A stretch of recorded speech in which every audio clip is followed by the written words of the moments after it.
Welcome to Timonium United Methodist Church's online service for September 22nd. I am Pastor John. I'm going to go ahead and get us started with our call to worship today. Now, we have gathered as God's people to delight in God's presence, to experience God's healing, to receive God's grace. Let us be reconciled and renewed as we worship God through Christ in the Spirit. Amen. And I'd like to invite you all to join me for our opening prayer. O God, oneness of the world, who is all and bears all and loves all, guide us today to be with you and one another so that we too will love as you have loved us. In unity with you, creator of the love that knows no end, and all God's people said, Amen. And now for a reading from the book of Proverbs in praise of the model married woman, rooted in God, faithful and competent as the manager of the household. This is a reading of the Hebrew Bible from Proverbs 31, 10 through 31. A capable wife who can find? She's far more precious than jewels. The heart of her husband trusts in her, and he will have no lack of gain.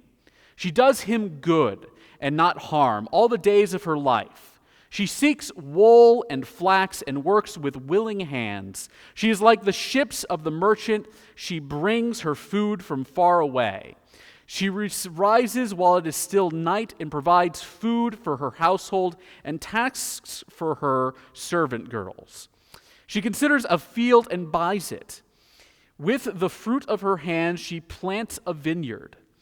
She girds herself with strength and makes her arms strong. She perceives that her merchandise is profitable. Her lamp does not go out at night. She puts her hands to the distaff, and her hands hold the spindle. She opens her hand to the poor and reaches out her hands to the needy.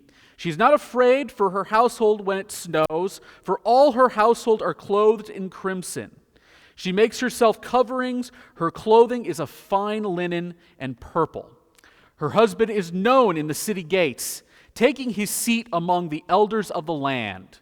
She makes linen garments and sells them. She supplies the merchant with sashes. Strength and dignity are her clothing, and she laughs at the time to come.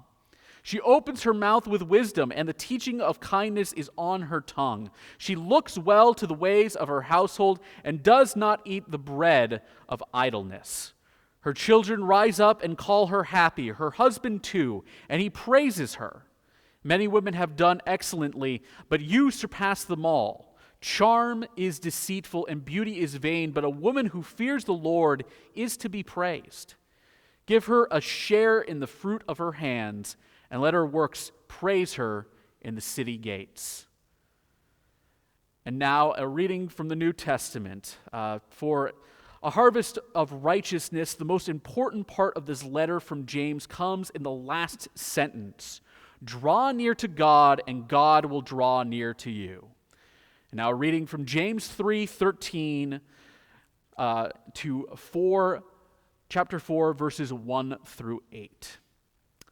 Who is wise and understanding among you? Show by your good life that your works are done with gentleness born of wisdom. But if you have bitter envy and selfish ambition in your hearts, do not be boastful and false to the truth. Such wisdom does not come down from above, but is earthly, unspiritual, devilish. For where there is envy and selfish ambition, there will also be disorder and wickedness of every kind. But the wisdom from above is first pure, then peaceable, gentle, willing to yield, full of good mercy and good fruits, without a trace of partiality or hypocrisy. And a harvest of righteousness is sown in peace for those who make peace. Submit yourself, therefore, to God. Resist the devil, and he will flee from you. Draw near to God, and he will draw near to you.